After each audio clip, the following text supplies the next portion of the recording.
Dumako tayo dito sa mga sabungero. Nako, eto mainit ho. No? Mas mainit pa po to sa bagong saing, mga kababayan. Unahin natin ito pong balita ng bilyonaryo, mga bossing. Yan. Sa balita po ng bilyonaryo, mga kababayan, sinabi po dito na meron pong mga politiko. Ano? Dati nung sinasabi may mga politikong sangkot. Ngayon hindi na. Hindi na ganun. Ang binanggit po ni Corina Sanchez, mga kababayan, may bilang na po mismo. At kung ano ang posisyon sa gobyerno. Pakinggan nyo ho, mga kababayan. The plot thickens at nakalagad na rin ang tatlong mambabata sa kaso ng missing sa Bungeros. Yan nakaladkad na din ang tatlong mambabatas. Congress at Senado. Yan naman po ang mga mambabatas, mga bossing. At maaaring may kinalaman daw ang krimen sa isabong operations. Narito ang agenda report ni Joash Malimba. Hindi ho ba? Yung isa sa inaaway ni Gretchen Barreto, si Bato de la Rosa. Tingnan natin kung may senador ba. No? Isang senador at... Oy! Ibinagsak agad Ibinagsak agad, mga bossing Isang senador. Yun agad ang sinabi. Isang senador. Matanong ko kayo, mga kababayan, 24 ho ang senador natin. 'Di ba? Hindi, 23 kasi si Angara, 'di ba? Nalipat na bilang bilang DepEd Secretary. 23. Sa 23 ho nating mga senador, mga kababayan, ngayon, sino lang po ang narinig nating pangalan na nasabit diyan? Sabi ni Honey Sky, Bongo. Nasabit ba si Bongo? Nasabit ba yung pangalan? Para ang 24, sino pumalit? 24 na ulit kasi nga eto nang may mga papasok na. Anyway, 23, 24. Sino po ang narinig nyo na nasabit diyan? Ang pagkakarinig ko, isa lang mga kababayan, Bato de la Rosa lang po Yun po yung kay yung kay sino to?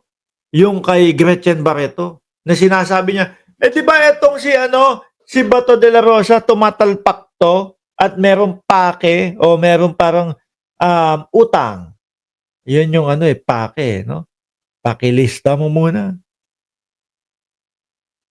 Una ho talagang pumasok sa isip ko, Bato de la Rosa, dahil yun po ang lagi kong naririnig mga bossing. Sabi ni Gracious Grace, si Calbongero. Di ba?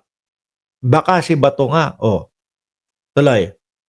Dalawang congressman na doon po sa pangalawa nating topic tungkol dito, mga kababayan.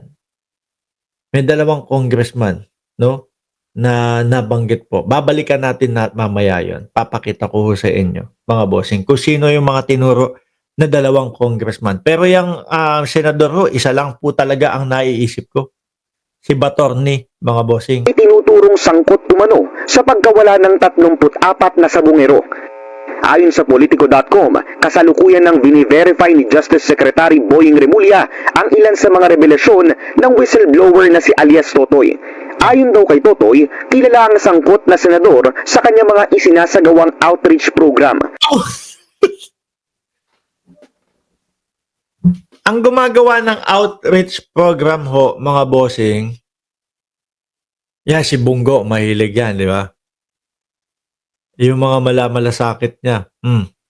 Yung mga malamalasakit niya.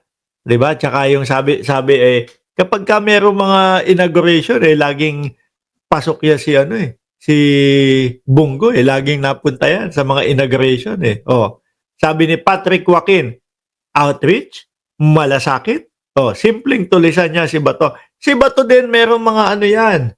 Meron din niya mga tupad, yung mga ganon. May mga tupad, may mga AX, may mga akap, no? May ganyan din si Bato de la Rosa. Mga bossing. Kaya nga 'di ba sabi natin ibang klase naman itong mga ito. Ibang klase ito kapag ka sila ang gumagawa ng mga IX AKAP na etc. Mas tumitibay pa ho yung napipisil si Bato, mga boss chipamo sir, dahil nga dito kay Gretchen Barreto. Ang dalawang congressman naman, ilan umano sa funders ng isabong operations. Nako po.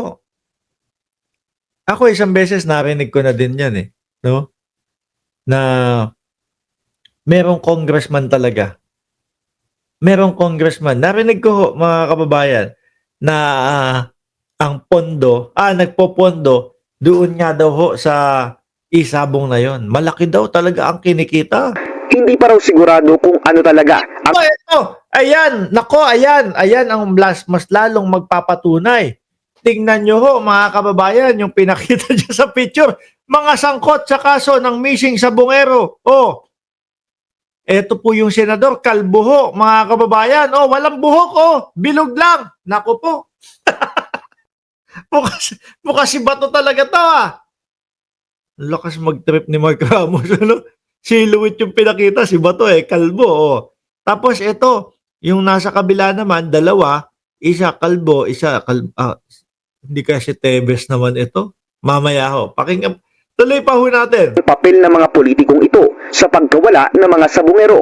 Kahapon, tinumpirma ni Secretary Remulla na bukod sa lumulutang na alpha female celebrity, marami pa Isa naman din ang nakikita natin dito, yung sa celebrity.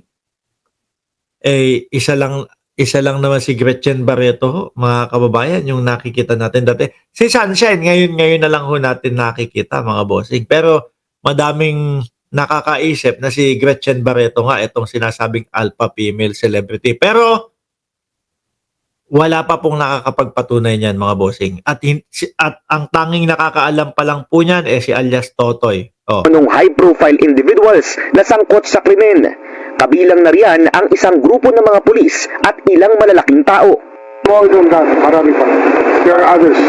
Iba pang artista? Basta, there are others. Ayon sa DOJ, patuloy ang isinasagawang case build-up para mapagtibay ang kaso laban sa mga itinuturong suspect, lalo na't makapangyarihan at maimpluwensya raw ang nasa ulo ng missing sa Bungeros case. Ngayong araw, Hindi ho kasi talagang malaki ang kita niyan, mga kababayan Yung online sabong. Biruin niyo po, buong Pilipinas. Bukod pa po sa buong Pilipinas, meron pa pong mga OFW na ganyan. Yung iba nagpapaload pa, nakikita ko. Biruin mo yun, lalo na yung mga OFW. Ano sa kanila? Wala sa kanila yung $100 pag nagpaload yan.